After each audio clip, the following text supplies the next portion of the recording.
이제 본론이야, 본론. 앞에 있는 부분들은 다음에 계속 반복되기 때문에 걱정하지 마시고, 이게 민법 총칙이 아까 무슨 뭐 당사자는 무효다, 그리고 무효의 효력을 바로 언급하다 보니까 맨날 통정허위 표시는 무효다, 무효의 효력을 언급하다 보니까 이놈 무효의 효력이 각각 다 다른 것으로 알고 있어. 그래서 무효의 효력이 통칙이거든. 그렇기 때문에 그걸 먼저 정리해버리고 다시 각각의 무효 사유만 배우면 무효의 정리가 깨끗이 끝이 나거든.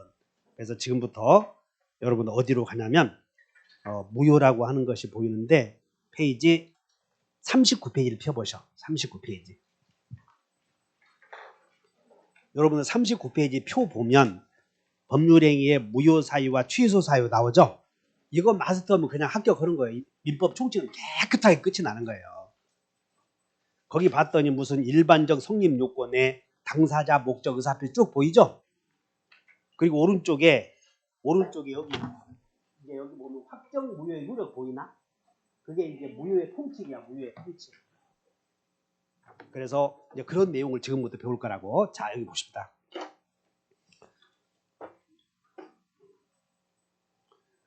일단 무효라는 것을 알기 위해서는 아까 설명했듯이 불성립과 무효는 다르다. 아까 설명했나? 그래서 불성립과 무효는 다른데 일단 법률행위가 성립되려거든 성립 요건으로서 당사자, 목적, 의사표시가 있어야 돼요. 근데 당사자, 목적, 의사표시가 있더라도 술 잔뜩 마시고 토지 팔겠다고 했더니 거절하는 경우 있었지? 그러면 거절했다면 무효야, 불성립이야? 불성립. 그럼 불성립의 경우에는 계약은 성립이 되고 그다음에 불성립이고 둘 중에 하나야 돼. 일단 성립되고 불성립. 그러면 불성립의 경우에는 무효나 취소 문제 생기지 않지. 아까 배웠나? 술 잔뜩 여기 지금 토지 매매를 배워요. 토지를 2억에 팔겠다 제의했더니 우리 술이 취한 상태에서 안 산다고 거부한 거예요. 그럼 무효다, 불성립이다. 그러니까 불성립이니까 계약이 아무것도 없다고.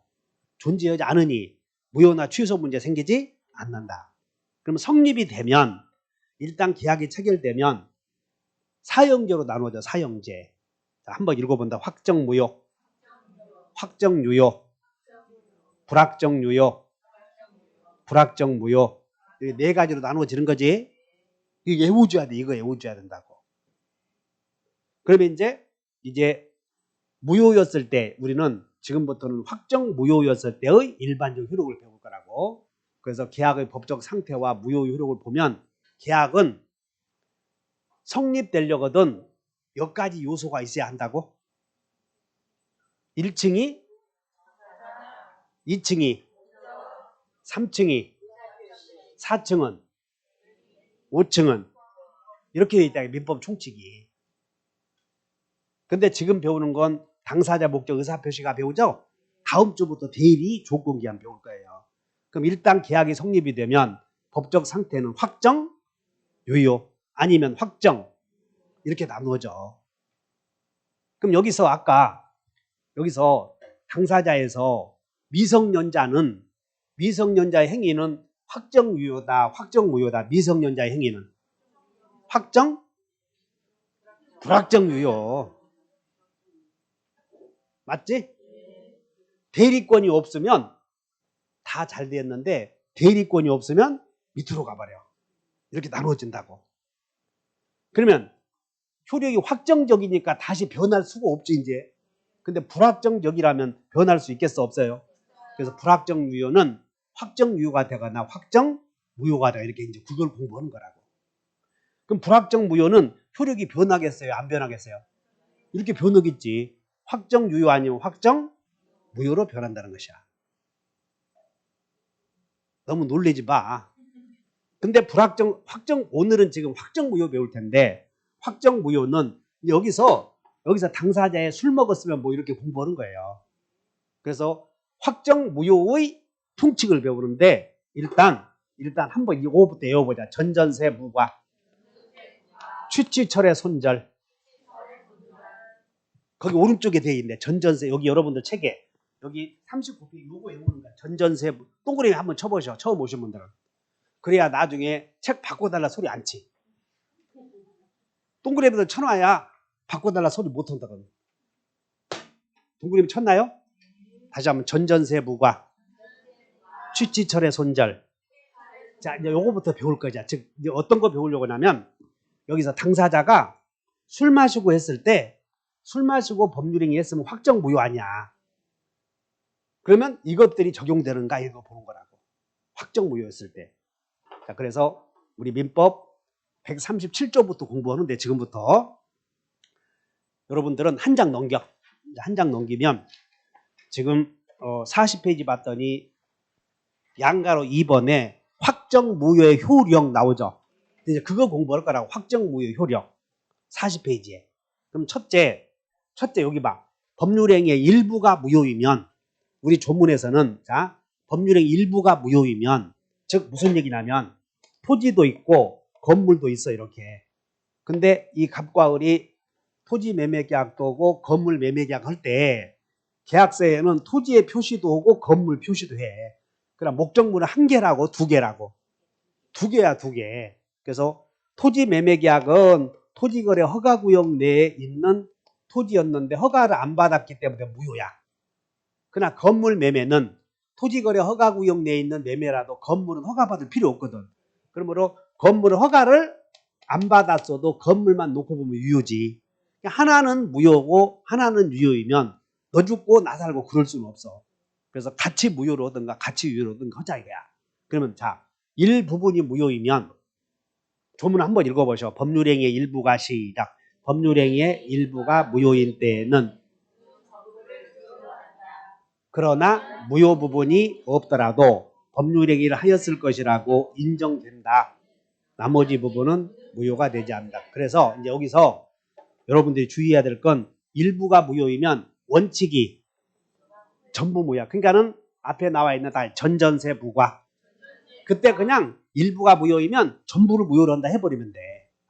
근데 여기서 일부 무효 사유가 뭐 의사표시도 있을 것이고 당사자도 있을 것이고 목적도 있을 거 아니야.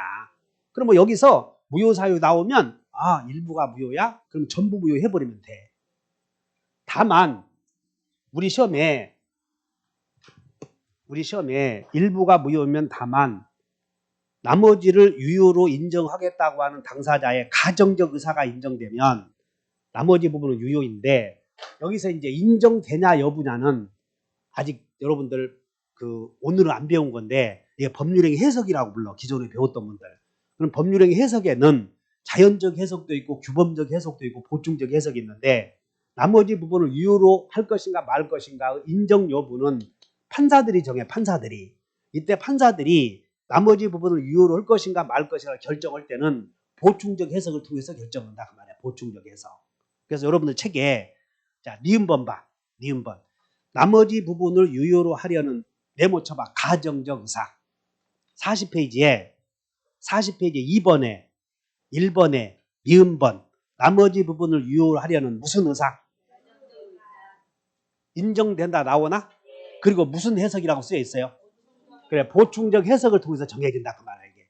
나머지 부분을 유효로 인정하고자 하는 즉 무슨 얘기냐면 지금 12월 1월 2월 공부하셨던 분들은 요거 하나만 추가시키면 괜찮다 그 말이야. 12월 달에 이런 거 언급 안 했어. 그래서 우리는 처음 오신 분들은 일부가 무효이면 원칙이 그 정도만 알면 돼.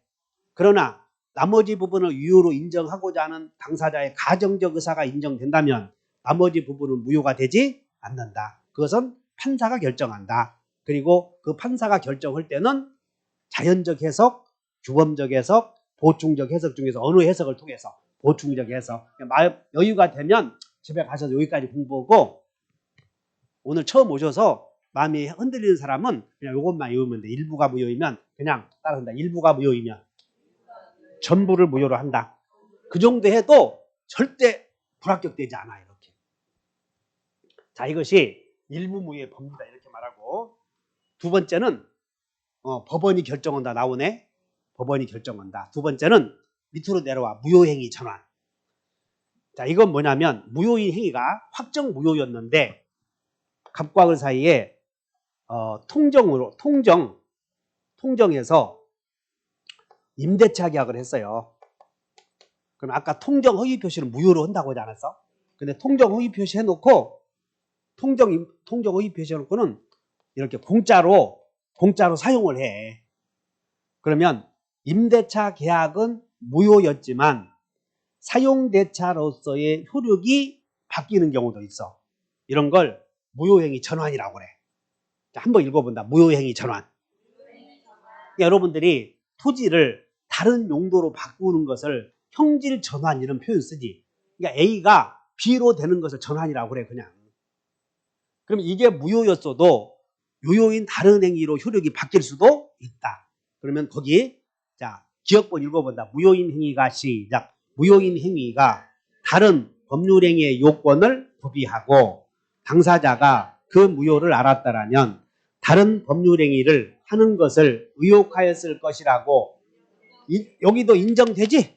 그럼 여기도 아까 똑같이 판사가 당사자의 가정적 의사를 고려해서 보충적 해석을 통해서 인정 여부를 결정한다는 거예요.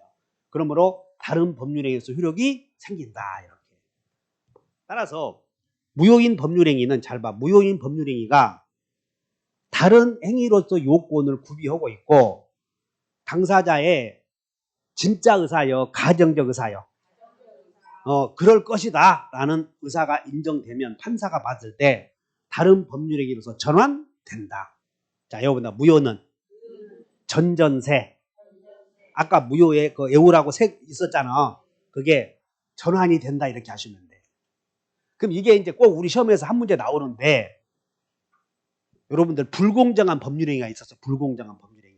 예를 들어서 갑과 을이 매매했는데 갑의 토지를 을이 보통 사람이라면 평당 5천만에 구입을 해. 갑의 토지를 평당. 강동 재건축 사건 내가 판례했지.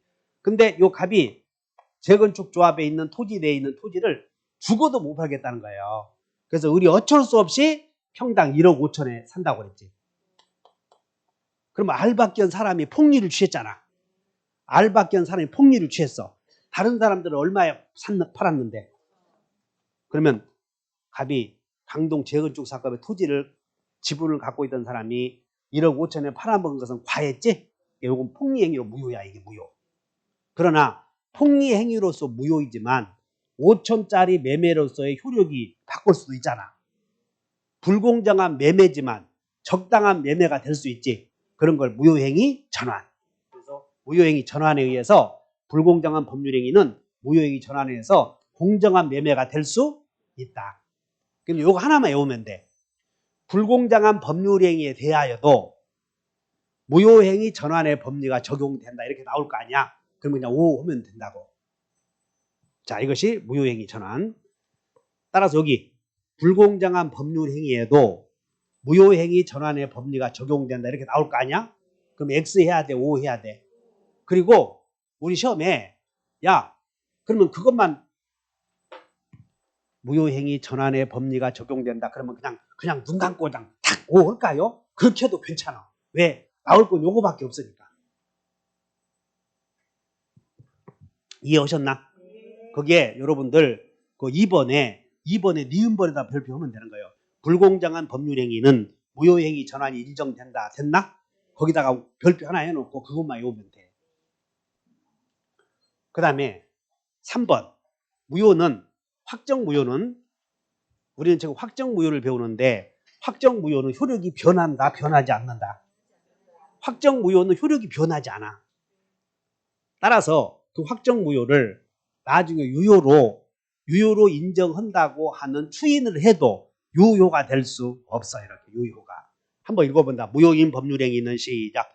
무효인 법률행위는 추인하여도 그 말이 뭐냐면 이것이야. 무효는 추인해도 효력이 생기지 않는다. 유효가 안 돼. 됐나? 다만 뭐라고 되냐면 다만 당사자가 그 무효임을 알고 추인원 때에는 이 무효를 나중에 알고 추인하면 이게 후에 무효의 술 깨고 나서 알고 추인하면 유효가 된다고 쓰여 있어. 새로운 행위가 된다고 쓰여 있어. 그래, 그래서 다 같이 전전세. 무효인 행위는 새로운 행위가 되는 거지. 무슨 유효가 되는 것은 아니다. 거기에 3번 봐. 3번. 무효행위의 추인의 효력 나오죠. 오른쪽에 다 같이 무추세. 내 별짓 다 한다. 무추비 해도 되고 막. 그래서 어디서 틀리게 되냐면 요거 봐. 무효인 행위를 요거 봐. 무효인 행위는 무효임을 알고 추이 넣으면 유효가 된다 하면 안 돼. 이렇게. 예를 들어서 여기 봐. 갑과 을이 매매계약을 체결했는데 갑이 매매계약을 체결할 때 술 마시고 했어. 그러면 의사무능력자 행위는 무효 아니야.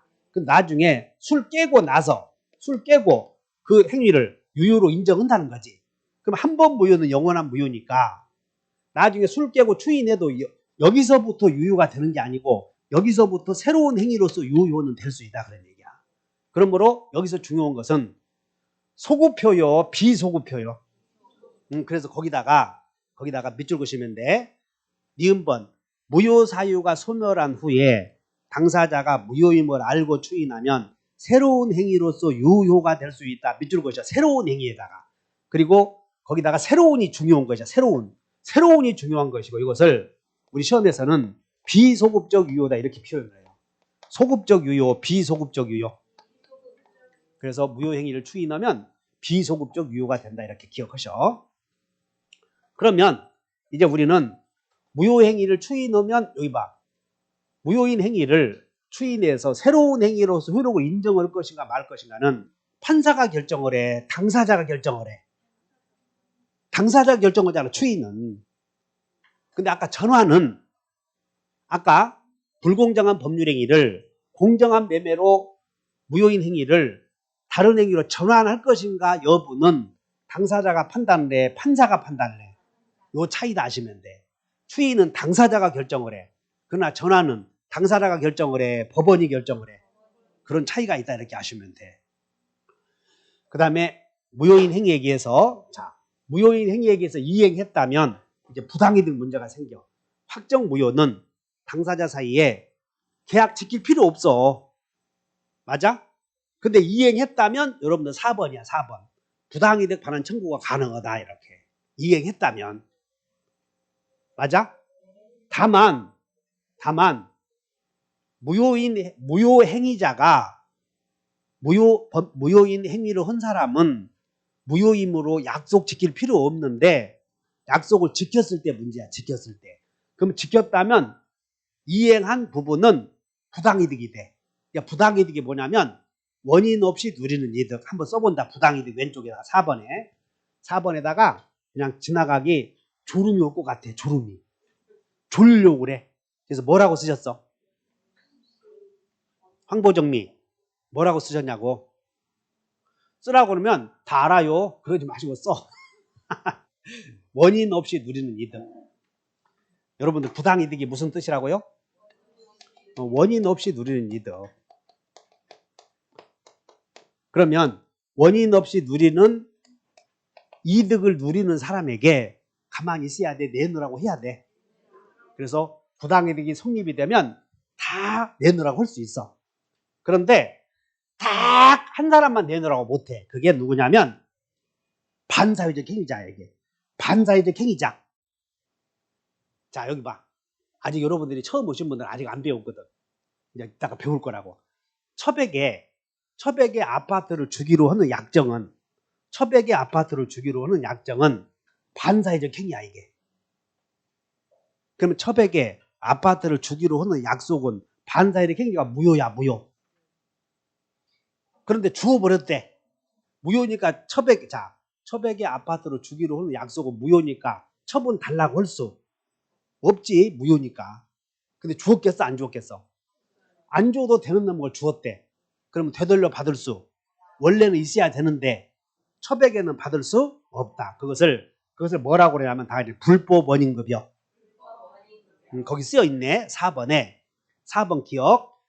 무효에 기한 이행급부는 부당이득으로 방한 청구할 수가 있고 그것도 채권자가 대위 행사할 수 있다. 니은번 불법 원인급여자는 그 급부의 반환을 청구할 수 없다. 그러니까 불법 원인급여자가 누구냐면 다 같이 반사회적 행위자. 그 왼쪽에다 메모 오셔봐. 왼쪽에다 뭐라고 쓰냐면 여러분들 그 아버지가 옛날에 노름하셨던 분들 계시나 혹시?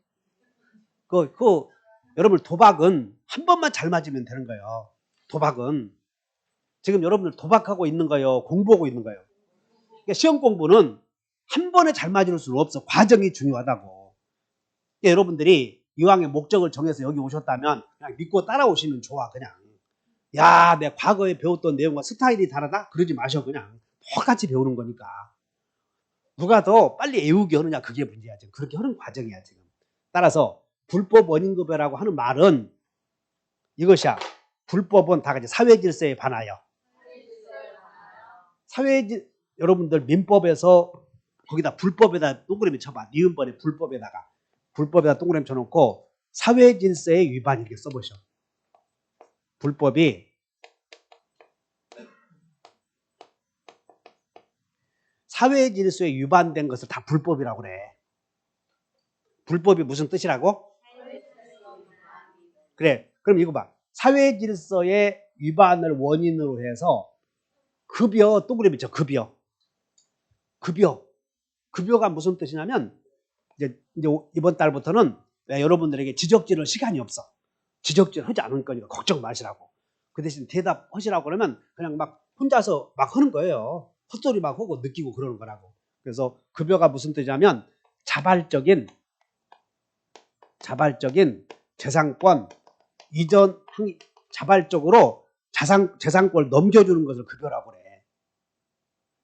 몸으로 때우는 것도 급여요. 몸으로. 도둑질 하는데 망을 봐주는 것도 불법 원인급여라고. 그러면 불법 원인급여가 적용되면 그 급여한 사람은 반환 청구하지 못한다. 그렇게 기억하시면 돼요. 자, 그 다음에 무효인 행위에 의해서는 손해배상 문제가 생기는가? 그래서 무효인 행위에 의해서는 원칙적으로 손해배상 문제 생기지 않는다. 자, 5번 봐. 어디 나오냐면 쭉 10번 가봐. 10번. 41페이지에. 10번. 무효행위를 한 자는 무효행위 자체에 기하여 상대방에게 손해배상을 청구할 수는 없다. 다만 원시적 불능으로 동그라미 쳐. 다만 원시적 불능으로 동그라미 쳐봐. 그 다음에 계약 체결상의 과실 책임을 이유로 동그라미 쳐봐. 요건 이따가 배워야 되니까 동그라미 쳐. 자, 한번 외워본다. 원무과는 신뢰이익의 배상을 청구할 수 있다. 즉 무슨 얘기냐면 무효인 행위에 기해서는 원칙적으로 손해배상 문제 생기지 않는 것이 원칙이야. 무효인 행위에 기해서는. 따라서 시험이 무효행위 자체에 기해서는 원칙적으로 손해배상 문제가 생기지 않는다. 다만 535조에 이따가 배우는 거 걱정 마라. 계약 체결상의 과실이 있는 사람은 선의 무과실은 상대방에게 책임을 져야 할 텐데 그때는 예외적으로 신뢰이익이라고 하는 손해배상을 해줘야 하는 경우는 딱 하나 있어요. 이런 게. 그러니까 일반론으로 무효인 행위 자체에 의해서는 손해배상 문제 생기지 않아 이렇게. 자, 여기 봐. 부척 관계를 맺은 대가로 첩에게 아파트를 주었대. 그러면 갑이 첩에게 아파트를 주었대. 그러면 부첩 관계를 맺은 대가로 증여받은 첩으로부터 그것을 병이 다시 매수했대. 이렇게. 그럼 자, 부첩 관계를 맺은 대가로 첩에게 아파트를 증여해서 등기해주면 첩에거 된 것이다, 안 된 것이다. 반환 청구 못 오니까 첩에거 되었지. 그러므로 첩으로부터 거래한 사람은 첩은 자기 소유권 이전해 준 거지. 그러니까 처분권 있으니까 첩으로부터 그걸 거래받아서 권리를 취득한 사람은 권리자가 양도했잖아 지금. 그러니까 이 사람은 선의하게 문제되지 않고 권리를 취득한다. 이런 게 문제가 돼. 그래서 첩으로부터 맺은 부첩 관계를 맺은 대가로 부동산을 증여받은 첩으로부터 그 부동산을 다시 전득한 자는 그 사실을 알았대. 첩 대가로 얻은 것을 알았대. 그래도 권리 취득한다 못 한다. 괜찮다 그 말이야. 이해하셨어? 지금 갑이 첩에게 주었어. 그럼 첩의 것이다, 갑의 것이다. 불법 원인급여가 적용되니까 반환 청구 못함으로 반사회적 이익으로 첩의 것 된 거라고. 그럼 첩에게 소유권 있어 없어요? 처분권 있지. 그러니까 첩이 병에게 넘겨주었대. 그럼 자기건 넘겨준 거예요? 가백은 넘겨준 거예요? 그러니까 이 사람은 선의하게 따질 것 없이 권리를 취득한다. 이렇게. 이건 즉 불법 원인급여를 내가 설명한 거예요. 기억하시고. 그 다음에 무효의 행위의 소멸 여부를 묻는데, 자, 무효인 행위도 취소 사유가 존재하면 취소할 수 있어요. 6번으로 가봐. 왼쪽 6번. 여러분 왼쪽 40페이지 6번. 자, 6번 봤더니 무효인 행위도 취소 사유가 존재하면 취소를 주장할 수 있다. 자, 무효 사유에 어떤, 여기 봐. 술 잔뜩 먹고 법률행위를 했다. 무효야. 협박에 의해서 매매를 체결했다면, 여러분들 강박의 종류는, 강박은 급수가 의사결정의 자유를 제한할 정도의 급수인가, 의사결정의 자유를 박탈할 정도의 강박인가, 두 유형이 있어. 강박도 급수가 있다고. 그래서 내가 숟가락 들고 오는 게 더 무서워, 총 들고 오는 게 더 무서워? 하여튼 숟가락으로 눈 판다는 게 더 무서워?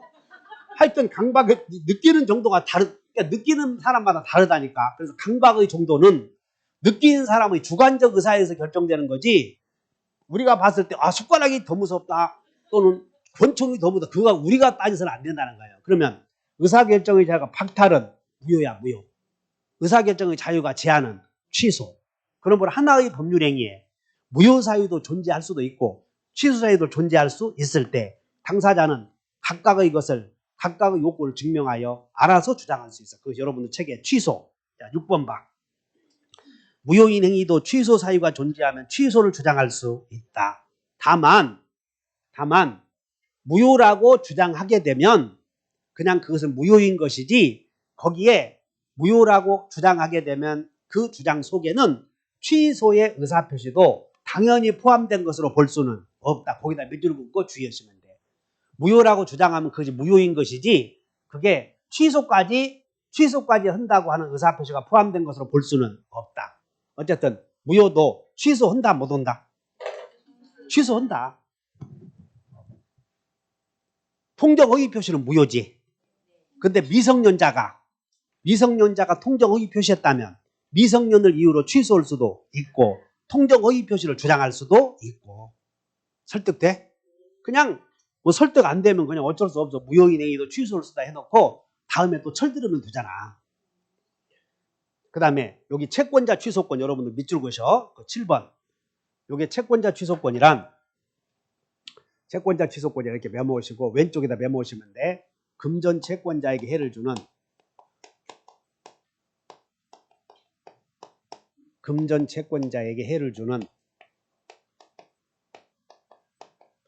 채무자의 법률행위. 금전 채권자에게 해를 주는 채무자의 법률행위. 여러분들 오늘 반사일 이중매매를 바로 배울 거예요. 그래서 이중매매는 4가지 있고 4가지 없다 막 나왔지? 그 4가지 없는 게 채취 없다 이런 것들이야 이제. 자, 무슨 얘기냐면 그냥 이해하시면 돼. 갑이 을에게 2억을 줘야 될, 을에게 2억을 줘야 될 2억은 너무 많다. 1억을 줄 채무자야. 채무자. 그런데 채권자는 채무자가 자발적으로 채무를 이행하지 않으면 이 토지에다가 가처분 등기 또는 가압류 등기를 해서 경매를 하려고 해. 가압류 등기. 그래서 가압류 등기 하는 걸 피하기 위해서 갑이, 채무자가 자기 친구에게 헐값으로 싸게 팔아버린다거나 은행에다가 잔뜩 융자를 받고 저당권을 설정하는 등등의 행위가, 이 채무자의 이 행위가 채권자에게 이익을 주는 행위일까요? 손해를 주는 행위일까요? 속임수에 의해서 해를 주잖아 지금. 이런 행위는 사해행위라고 그래. 그럼 채권자는 소송을 제기해서 이 행위를 취소할 수 있는데, 이것을 자 읽어본다. 사해행위 취소권, 채권자 취소권. 근데 사해행위 취소권이라고 하는 말 안 나오고 그냥 채권자 취소권에 이렇게 나온다고. 그러므로 여기 이 행위가 유효이든 무효이든 사해행위의 요건을 충족하고 있다면 채권자는 그걸 이유로 취소할 수도 있다. 그래서 자, 여기다 무효인 행위도 채권자 취소권의 대상이 될 수 하면 그냥 오 해버리는 거예요. 자, 여러분들 무효인 행위도 아까 무효는 어떻게 외웠냐면 우리가 무효는 이제 전전세 어쩌고 했잖아. 부과 그리고 취취철. 다시 한번 취취. 무효인 행위도 취소할 수 있어요. 이렇게. 됐나? 그냥 이렇게 하시면 돼. 야, 무효인 행위도 취소할 수 있냐? 그럼 오 하면 되는 거예요. 채권자 취소권의 대상이 될 수 있다. 그 다음에 무효인 행위도 철회할 수 있는가? 원래 철회는 에어보다 전철이 있다. 철회라고 하는 낱말은 어떤 효력이 생기기 전에 해야 돼. 여러분들 책에 그 8번 봐. 8번 봤더니 맨 밑에 철회 나오지. 그 철회에다가 동그라미 쳐놓고 철회에다 동그라미 쳐놓고 전에 해야 돼. 전에. 이 말은 뭔 얘기냐면 이 철회라고 하는 용어는 종국적인 효력이 생기기 전에 없었던 것을 호자 이 말을 철회라고 하니까 무효는 종국적인 효력이 확정적으로 무효이므로 철회 문제 생기지 않는 것이 원칙이다 그 말이야. 다만 통정허위 표시는 제3자와의 관계에서는 절대적, 상대적 막 이런 효력이 좌우되니까 선의의 제3자에게는 유효, 악의의 제3자에게는 무효. 즉 통정허위 표시의 무효는 제3자에게는 효력이 정해지지 않았어.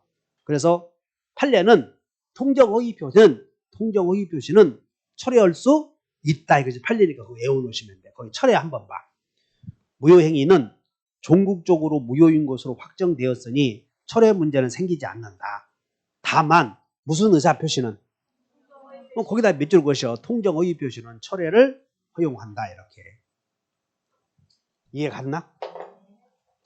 원칙은 된다 안 된다. 철회는. 근데 할 수 있는 경우도 있어 없어요? 단 통정허위 표시는 철회가 인정된다. 이렇게. 그 다음에 해지. 여러분 해지 오른쪽에 메모예요. 41페이지 맨 위에. 41페이지 해지 나오나? 해지는 유효를 이렇게 써놔. 유효를. 해지의 대상은 무효를 해지해, 유효를 해지해. 유효를 지금부터 무효로 하겠다 이 말이 해지거든. 해지가 무슨 뜻이라고요? 지금부터 효력을 없애버리겠다 그런 뜻이야. 그러므로 무효는 지금부터 무효요, 애초부터 무효야. 아니 무효는 그러므로 지금부터 무효로 한다고 하는 건 있을 수 없어. 그래서 해지의 대상이 안 돼. 그런데 왜 이것을 여러분들에게 내가 설명했냐면 우리 부동산 실명법에 의하면 명의신탁이 있어. 명의신탁. 그럼 명의신탁은 계속적 계약이므로 종중 배우자 종교단체의 재산의 명의신탁은 유효이므로 종중재산의 명의신탁에서 종중은 수탁자와의 계약을 언제든지 해지해서 이전해 갈 수가 있어. 언제든지. 그래서 갑종중이 종송과 명의신탁을 했을 때 이 명의신탁이 탈법의 목적이 없으면 유효이고 수탁자 명의로 이전 등기가 되면 수탁자는 대외적으로 소유권자가 된단 말이야. 그렇기 때문에 수탁자와 거래한 사람은 언제나 권리를 취득해버리므로 종중은 명의신탁에 의해서 수탁자 명의로 등기해 놓고 안전장치를 만들어 그래서 여기다 가등기를 해놔. 가등기. 나중에 해지해서 이전해 가려고. 그러다 보니까 명의신탁을 배울 때 명의신탁 약정은 해지할 수 있다 이렇게 나왔을 때 그게 유효인 것을 전제로 한다는 것이야. 따라서 명의신탁이 종중, 배우자, 종교단체, 종배종이 아닌 경우에는 명의신탁이 무효지 무효. 그렇기 때문에 명의신탁의 무효는 해지한다 이렇게 나오면 다 틀렸다. 거기서 한번 써먹으려고 이런 말을 가르치는 거라고 이게. 자, 명의신탁은 우리는 자 명의신탁 나오면 유효를 가리켜 무효를 가리켜 원칙이 명의신탁은 다 무효 아니야. 종중 배우자 간의 명의신탁은 예외적으로 탈법의 목적이 없으면 제한적으로 유효이기 때문에 자, 다시 한다. 명의신탁은 유효 무효? 무효라니까. 유효하면 안 돼. 원칙이 무효니까. 다만 탈법의 목적이 없으면 제한적으로 유효. 따라서 명의신탁은 무효지? 그러면 해지해 못해? 못한다 그 말이야. 해지 못해. 그거 하나 외워놔야 돼. 따라서 갑이 이거 하나만 설명을 해드릴게요. 병의 땅을 병의 토지를 우리는 명의신탁 나오면 병이 소유하고 있는 이 토지를 갑이 손에 넣고 싶어. 그래서 직접 매매를 하지. 그리고 친구에게 부탁을 해서 친구야, 내가 병의 땅을 직접 매매했는데 등기만 네 이름으로 하자. 그래서 갑이 을에게 등기만 부탁하는 거 아니야? 등장인물이 세 사람이지? 이런 걸 삼자간 등기 명의신탁이라고 해요. 삼자간. 그러면 삼자간 등기 명의신탁은 무효잖아, 무효. 그래서 외도인에게 부탁을 이렇게 등기를 해. 그러면 명의신탁 나오면 수탁자와 거래한 사람은 선악불문하고 권리를 취득해버려. 그렇기 때문에 이 갑은 매매 계약을 체결해서 대금을 지급한 후에 수탁자와 명의신탁을 했고 제3자에게 넘겨버리면 이 사람만, 이 을은 갑으로부터, 병으로부터 토지 넘겨받고 도망가 버리면 갑만 당하지. 당하는 것은 괜찮아, 잘못돼 있어. 아, 당하는 건 괜찮지. 왜 남의 이름으로 등기해? 도둑놈이지. 그래서 갑은 을과 해지해서 언제든지 해지해서 이전해 갈 수. 그러니까 여기가 만약에 종중이나 배우자 이런 말이 없잖아. 그럼 무효니까 그런 말 나오면 없다 해야 된다는 거예요. 그거 한번 보자. 해지. 계속적 계약의 효력을 장래를 향해서 소멸시키고자 하는 의사표시를 해지라고 한다. 따라서 무효인 행위는 해지의 대상이 될 수 없다. 한번 써먹으라고 그래. 그 명의신탁 약정이다. 밑줄 그셔. 명의신탁 약정의 무효는 해지할 수 없다. 이것이 자, 무효의 당사자 사이의 문제이고, 그 다음에 이제 제3자 보호가 문제가 생겨. 그래서 자, 이 토지를 보면 소유자가 소유권 보존 갑이고, 2번 소유권 등기 목적이 소유권 이전, 등기 원인은 매매, 그리고 소유자가 을로 돼 있어. 근데 이 매매가 지금 무효야, 무효. 그럼 이 등기는 무효 등기이므로 을은 이 소유권을 넘겨줄 자격이 없어, 이게. 그런데 을이 자기 명의로 등기되어 있는 걸 교화로 병에게 팔았을 때 이게 지금 무효야, 무효. 그럼 이 무효가 상대적 무효이면 상대방 사이에서만 무효이고 제3자에게는 유효로 다루어져. 그러나 이게 무효가 절대적 무효라면 니네들끼리도 영원히 무효고, 절대적 무효는 절대 당사자 사이에서 예외적으로 유효가 될 수 있는 경우는 없어. 절대적 무효. 그 다음에 제3자에게도 항상 무효. 따라서 이 무효가 만약에 병이 이게 절대적 무효라면 절대 제3자 권리 취득하지 못해. 자, 보면 확정 무효는 효력이 다 같이 절대적 무효. 또 하나는 상대적 무효. 근데 맨 첫 시간에 절대적 무효는 당사자와 목적에서 생긴다고 배웠나? 그러니까 여러분들이 눈빛이 여기 보면 공부하는 척하면 안 된다. 공부하는 척 하지 말으라고. 이렇게 민법은 처음부터 끝까지 하나로 연결되어 있기 때문에 도중에 딱 보면 눈빛이 있지?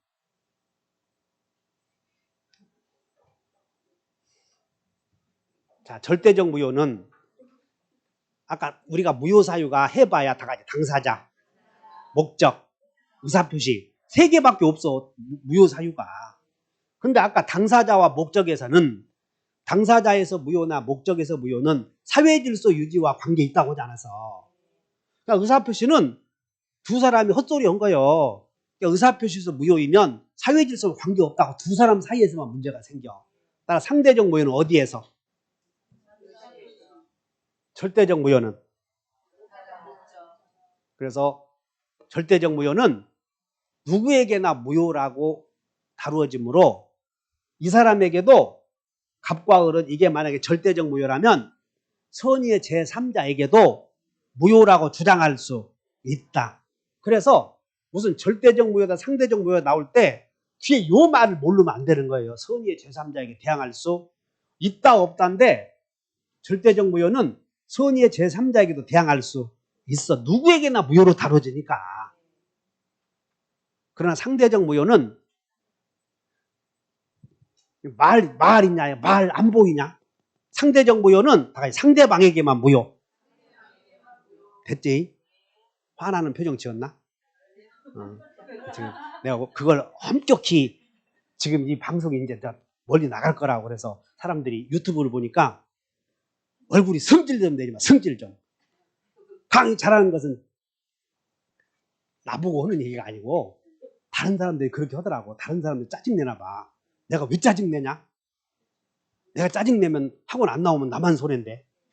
내가 그때 말 한 번 잘못해서 지금 한 사람 나갔는데 엄청 후회하고 있어. 옛날 이런 경우가 있어. 한 13회 때 평촌에서 그때 내가 강의를 했는데 휴대폰 보고 막 그래. 그래서 지금 내가 그랬지, 농담으로. 지금 전화해서 나오라는 사람이 신랑이겠냐? 지금 남편이 지금 공부하고 있는데 지금 전화해서 나오라는 사람 신랑이 아니야. 아, 추정해보건데. 아니, 왜 남편이 오라고 해서 정신없는 소리 하지 마라. 근데 이 시간에 전화해서 나오라고 하는 사람은 그 되게 누구겠어? 신랑이겠어? 이상한 사람이겠어? 그러니까 그런 얘기 한마디 했더니 그냥 그때부터 다음날 사과하라는 거예요. 그래서 그냥 사과했지 뭐. 그냥 여러분 주댕이가 꼭 참고 해야 되는데 그는 못 참아. 아이씨. 그래서 앞으로 참으려고 애를 쓰는데 하여튼 상대적 무효 의미가 아무에게나 무효요. 상대방끼리만 무효요. 그러면 제3자에게는 유효가 된다 그 말이야. 이게. 제3자에게는 상대방에게만 무효이고. 그러므로 여러분 책에 오른쪽이 몇 번이냐면 그 41페이지로 가봐. 41페이지에 11번이야. 11번. 제3자 보호 여부와 관련하여 선의의 제3자에게도 저 끝에 밑줄 그으셔봐. 기억번에. 선의의 제3자에게 대항할 수 있다에다 가로를 해봐. 있다에다가. 그러니까 여기다가 있다 없다가 문제거든. 있다 없다. 그러면 상대적 무효는 선의의 제3자에게 대항할 수, 상대적 무효는 선의의 제3자에게 대항할 수 없다 이렇게 나오겠지. 그러니까 이거 우리를 괴롭히니까 앞으로 엄청 연습을 많이 해야 돼. 그러면 상대적 무효는 어디? 거기 봐. 상대적 무효는 어디에서 생긴다고 그랬어요? 비진의 표시의 무효, 통정의의 표시의 무효, 즉 의사표시에서 생기지? 그래서 의사표시에서 무효는 여기 봐. 절대적 무효는 당사자와 목적에서 무효가 되면 절대적 무효. 그 다음에 의사표시에서 무효이면 무슨 무효? 상대적 무효. 됐나? 그러면 이제 여러분들 책에 하나만 이제 설명을 안 했는데 5번을 한번 보시자. 5번 봤더니 5번에 계약 체결상의 과실 책임 문제 생길 수 있지. 그래서 거기다가 과자에다 동그라미 쳐봐. 계약 체결상의 과실 책임. 여기는 설명이 안 돼 있는데 갑과 을이 매매 계약을 했어 여기서.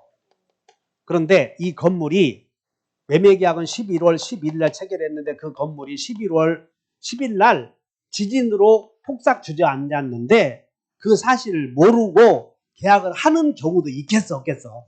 있지. 근데 계약을 체결했는데 전날 밤 건물이 멸실되었으므로 매도인의 약속을 지킬 수 없잖아요. 이런 거. 이걸 이행불능이라고 그러고 계약 체결 전에 이미 불능이죠. 이런 걸 원시적 불능이라고 그래. 그럼 원시적 불능은 무효잖아. 그럼 무효이면 을은 여기 봐. 을은 이 건물을 사기 전에 건물을 사서 이제 새롭게 인생을 도전하려고 그래. 그래서 집도 수리하고 따라서 그 전에 건축업자나 무슨 여러 인테리어 업자와 공사계약을 해놓은 거예요. 근데 나중에 건물이 멸실되어서 넘겨받지 못한다면 을은 그 전에 계약 체결한 것은 수포가 돌아가잖아. 그래서 을은 갑에게 손해배상을 청구할 수 있는데 이걸 한번 읽어본다. 계약 체결상의 과실 책임. 그래서 과자에다 동그라미 치는 거야. 과자에다가. 그러면 우리는 무효인 경우에도 계약 체결상의 과실 책임 생기는 경우도 있어 없어? 있어. 그래서 상대적 무효는 이미 설명했고 그러면 이제 무효행위의 효력이 이제 무효가 나오면 여러분 앞으로 넘겨 이제 39페이지. 지금까지 여러분들하고 나하고 설명했던 거 하나로 정리하는 거예요. 자, 39페이지에 여기 맨 위에 확정 무효의 법률관계 나오지? 한번 읽어본다. 전전세 부과, 취취철의 손절. 아까 그거 공부했지? 그걸 이제 다 공통적으로 적용할 수 있어야 돼. 그래서 일단 일부가 무효이면 전부 무효. 만약에 여기서 무효 사유에 통정의 표시도 있고 무슨 반사회적 행위도 있고 강행법규에 반하는 행위도 있고 여러 가지 있잖아. 원시적 불능도 있고 이게 앞에서 배울 거지. 그러면 원시적 불능인 경우에는 계약 체결상의 과실책임 문제가 생길 수 있다. 그럼 그냥 오 오는 거예요. 이렇게. 자, 통정허위 표시의 무효는 무효행위 전환에 의해서 다른 행위가 될 수 있다. OX. 그냥 O 하라니까 그냥 전환 그러면 O 해버려 그냥. 다시 한번 전환 있다. 거기에 무효행위 전환 나오지? 그래서 물어보는 게 그거 다 써 있는 게 통정허위 표시야 이런 것들. 그 다음에 여기 무효는 여기 봐. 무효는 추인해도 유효가 된다 되지 않는다. 안 되지만 아까 무효임을 알고 추인하면 새로운 행위가 될 수 있었지. 항상 함정이가 주의하셔. 다 같이 전전세. 그 다음에 무효인 행위도 무효인 행위에 의해서 이행했다면 부당이득이고 부당이득을 누리는 사람들은 다 청구할 수 있는데 딱 한 사람만 청구 못한다? 그게 반사이득 행위. 자, 여러분들 반청 없다. 기억해야 되고 그 다음에 무효인 행위도 계약 체결상의 과실책임 문제 생길 수 있었죠. 그럼 여기 계약 체결상의 과실책임은 무효일 때 생기는데 어떤 사유로 무효였을 때 원시적 불능, 다시 원시적 불능 이런 것들을 다 외워줘야 돼. 이따가 배울 거니까 걱정 말어. 그 다음에 무효인 행위도 취소할 수 있었어요? 있었지. 다시 취소. 그 다음에 무효인 행위도 채권자 취소의 대상이 될 수 있었나요? 있었잖아. 다 취치. 뒤에는 뭐? 철. 무효인 행위도 철회할 수. 원래는 안 되는데 그냥 여러분들이 무효인 행위도 철회할 수 있는 경우도 있다. 그러면 그냥 오 해버리는 거예요. 무효인 행위는 해지할 수는 없다. 무효인 행위도 해지할 수 있는 경우도 있나요? 없어. 어느 게 있어? 없다니까 해지는. 다시 한번 유효만 해지한다. 근데 어째서 이 해지라는 걸 자꾸 강조해 주냐면 명의신탁 한 문제 써먹기 위해서 하는 거라니까. 명의신탁은 무효다. 해지할 수 없다. 없어. 그 다음에 무효인 행위에 의해서 손해배상 청구 생겨 안 생겨? 안 생긴다고 그러지 않았어. 원칙은 안 생겨. 그러나 계약 체결상의 과실 책임의 경우에는 예외적으로 한 개 생긴다고 그랬지. 무효인 행위에 의해서는 손해배상 문제 생기지 않는다. 그 다음에 무효인 행위에 의해서 제3자 보호해줘야 되는데 제3자가 보호되면 상대적 무효. 제3자가 보호 안 되면 절대적 무효. 근데 무효는 절의 원칙이야? 상위 원칙이야? 절의 원칙이야. 그러나 상대적 무효도 있었지. 그럼 상대적 무효는 선의의 제3자에게 대항할 수 없다. 절대적 무효는 선의의 제3자에게 대항할 수 있다. 이렇게 나오겠지. 한번 외워본다. 여기 동그라미 쳐놓은 거. 자, 외운다. 전전세 무과 취치철의 손절 이런 문제가 생긴다. 이렇게 하시면 돼. 설득이 됐나요? 그러면 이제 무효 사례는 이제 앞으로 나오면 몇 단계로 해결해야 되냐면 외워본다. 1단계. 그럼 1단계 나오면 이게 뭐냐면 두 사람 사이에 무효 나올 거 아니냐? 그러면 요 문제가 적용되냐 안 돼? 이렇게 물어봐 버려. 그래서 두 사람 사이에 통정허위 표시 나오면 이런 두 사람 사이에 이런 걸 물어본다고. 예를 들어서 갑과 을 사이에 매매 계약을 했는데 그 매매가 무효가 되었는데 무효 사유가 당사자에서 생기고 목적에서 생기고 의사표에서 생길 거 아니야. 그럼 여기서 뭐 무효다 했을 때 저걸 이제 적용해야 돼. 이렇게. 만약에 의사표시에서 통정허위 표시에서 무효라고 한다면 저거 적용되냐 안 되냐 이거 공부해야 돼. 1단계는. 설득돼? 자, 외워본다. 1단계. 전전세 무과 취집철의 손절 무효인 행위에 의해서 손해배상 청구 생겨 안 생겨? 안 생기지. 그러니까 여러분들 올해 합격하고 싶은 사람들은 2년 3년 하신 분들은 나 다 아는 거단다 하지 말고 요거 탁 나오면 요걸 뒤에 있는 강론에 들어갔을 때 무효 사유를 생각하고 연상해서 해결 능력을 갖춰야 돼. 그러지 않으면 맨 55점에서 60점 맞고 학교론 49점 5해서 또 낙방의 길을 간다고 이게. 그 다음에 2단계. 그러면 의뢰 이름으로 자 갑을 간에 매매 계약을 해서 의뢰 이름으로 무효임에도 불구하고 등기를 해줬어. 그럼 무효인 행위에 의해서 등기해줬다면 부당이득 아니야. 그래서 진정 소유자는 소유권 돌려주지 할 수 있어야 되겠지. 그것이 2단계야. 그래서 자 외워본다. 소유자는 무효등기 명의인에게 물부손 있다. 이렇게 물어본다. 물부손 있어 이렇게. 근데 문제는 갑이 의뢰 명의로 등기해 있는 땅을 병이 팔아서 이 무효가 상대적 무효라면 전항의 의사표시의 무효는 선의의 제3자에게 대항할 수 없다 보니까 이 사람이 선의이면 권리를 취득해버려. 그러다 보니까 갑이 을을 상대로 소유권에 기하여 등기말소 청구 소송을 제기했는데 선의의 제3자에게 소유권이 넘어가다 보니까 갑의 물권적 청구권의 행사가 이행불능이 되었어. 그러면 갑은 을에 대하여 물권적 청구권을 행사했는데 그것의 이행불능을 이유로 갑은 을에게 손배청할 수 있느냐에 대하여 우리는 자 여기 본다. 채청은 불능이 있고 물청은 불능 없다 생각나? 그러므로 갑은 을에게 물권적 청구권의 행사 이행불능을 이유로 해 손해배상을 청구할 수는 없다 이렇게 나오니까 이런 걸 주의하셔야 돼. 그래서 자 여기 본다. 소유자는 무효등기 명인에게 물부손이 있다. 그 다음에 갑이 을과 매매계약을 체결해서 을에게 등기했을 때 갑이 스스로 소유권 이전 등기를 회복하지 않으면 항상 우리는 무효등기가 나오면 진정 소유자의 채권자가 등장하고 있어요. 이렇게. 그래서 아까 우리는 진정 소유자의 채권자도 채권자 취소권 행사할 수 있다고 배웠나요? 이걸 물어본다는 것이야 이게. 그래서 3단계는 자 여기 본다. 채권자는 물청을 대위할 수 있다. 채권자는 무효를 채취할 수 있다. 이렇게 물어본다. 그러니까 채권자 취소권 행사하느냐, 채권자 취소권 행사하느냐, 마냐 이렇게 물어봐. 그래서 이것이 여기 3단계인데 여러분들 책은 어디 있느냐면 여기 책은 없고 저 뒤에 보시면 앞에서 이제 여러분들 계속 나와 이게 하다 보면. 그래서 그 내용이 통정허위 표시를 한번 보면 돼 있어. 참고로 그러니까는 지금은 괜찮으니까 통정허위 표시가 나오면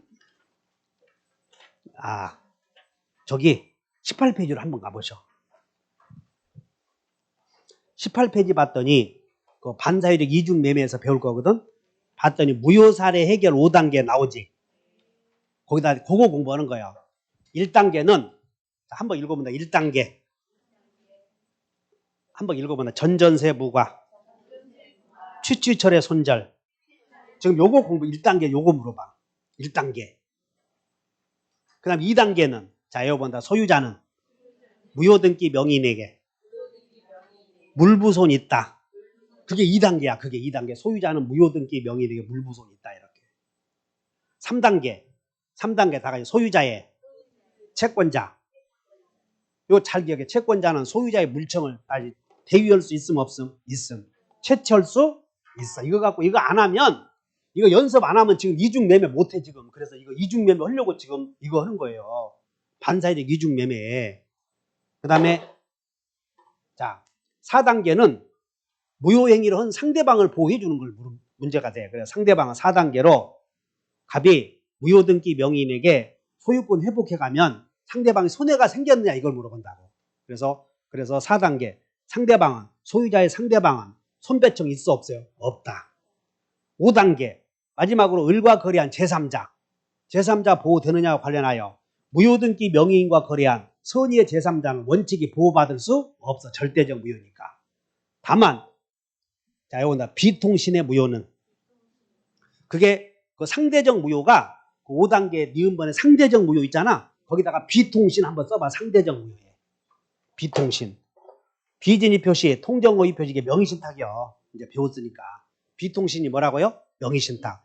비통신의 무효는 선의의 원래 신탁행위의 무효는 그냥 제3자에게 대항할 수 없었어. 신탁행위는. 다만 비통은 선의의 제3자에게 대항할 수 없다. 이렇게 나오는 거지.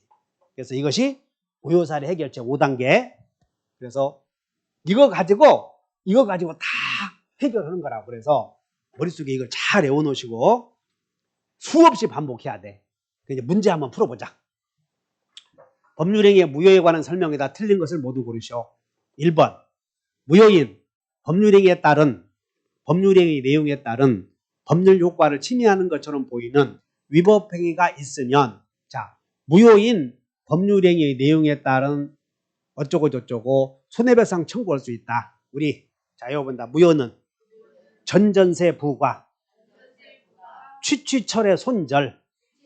그 손자 있었어 없었어? 없었잖아. 거기는 있었지만 거기는 있었지만 손해배상 없다고 하지 않았어. 생각나? 다시 페이지 여러분들 몇 페이지 펴냐면 39페이지를 펴보셔. 39페이지 봤더니 여기 보면 뭐 손해배상 있지? 거기다가 5 있는 거 아무것도 없잖아 지금. 5 있는 거 아무것도 없다고 손배청. 그래서 그리고 여기 무효인 법률행위의 내용에 따른 법률 효과를 참 침해하는 것처럼 보인다. 말을 보자고. 침해하는 것처럼 보인다. 참 그 사람은 공부 잘하는 것처럼 보인다. 그런 뜻이거든. 그럼 참 현주 너 공부 잘하는 것처럼 보인다. 기분 좋아 안 좋아? 좋잖아. 근데 그것에 내포하고 있으면 잘해 못해. 기분이 안 좋아야 되는데 뇌라는 게 칭찬하는지 자기를 비하하는지 그 모른다는 차이야. 이게 차이가 있대. 그래서 그냥 남들께 좋은 얘기만 하래. 좋은 얘기만. 어쨌든 간에 침해하는 것처럼 보인다. 침해했어 안 했어? 실제로는 안 했지. 그러므로 손배청 없다 해야 되고, 여러분들은 무효 그러면 손배청 없다 하는 거예요. 그냥 우리 연습했으니까. 고민할 게 뭐 있어. 물어보러 오게 나오면 망치로 2개씩이야. 물론 이것은 통정 허위 표시에 의해서 생긴 판례를 문제화시킨 거예요. 이거. 둘째, 무효인 법률행위의 당사자가 무효임을 알고 추인하면 법률행위 시에 추인하면 소급하여 효력이 있는 것으로 본다요. 세였어. 다시 한번 전전세. 지금 아무 생각 없이 살지 말아라. 지금 아까 1단계로 써다가 전전세. 이게 그걸 물어보는 것인데 지금 눈빛이 어쨌든 나는 잘 해준 거지? 그래서 추인하면 소여 세여. 그래서 다 같이 무추세. 그게 몇 번이냐는 그 동그라미에다 하나 쳐놔봐. 그것이 40페이지 갔더니 40페이지에 위에서 2번에 3번에 무효행위의 추인의 효력은 무추소여 무추세여. 그거라도 외워. 무추세 이렇게. 물론 이거 세월이 지나면 다 알아 이런 것들은. 그래서 틀렸다. 3번 법률행위의 일부분이 일부가 무효였다. 일부가 무효이면 그 부분만 무효가 다 틀렸지 않았어 이거. 요건 알겠지? 4번 약정된 매매대금의 과다로 말미암아 불공정한 법률행위에 해당하여 무효인 경우에도 무효행위의 전환에 관한 규정이 적용될 수 있다. OX. 그냥 앞에 볼 것도 없어. 이거 하나 나올 테니까. 무효행위의 전환이 적용된다. 그럼 볼 것도 없이 고민할 것도 없이 O 하는 거예요. 다시 한번 전전세. 두 번째 물어봤잖아. 전전세 무효가 취사처를 손절해서. 그 다음에 추인은 묵시적인 방법으로도 할 수. 그래서 우리는 앞으로 의사표시만 나오면 행동으로도 할 수 있어요. 행동으로도. 그래서 맞는 게 몇 개야? 모두 골라라 그랬지? 모두 골라라. 그러므로 3번 틀렸고 4번 맞고 5번 맞고 이렇게. 설득돼? 이제 쉬는 시간 가는데 자, 한번 여기다 무효는 전전세 무과 취지철의 손절. 그게 끝이야. 1단계야. 1단계 이렇게. 그리고 2단계, 3단계 강론 들어가 또 하자고요. 그러면 이제 어디 배우냐면 다시 앞으로 가서 당사자부터 무효 사유를 또 배울 거예요. 자, 휴식.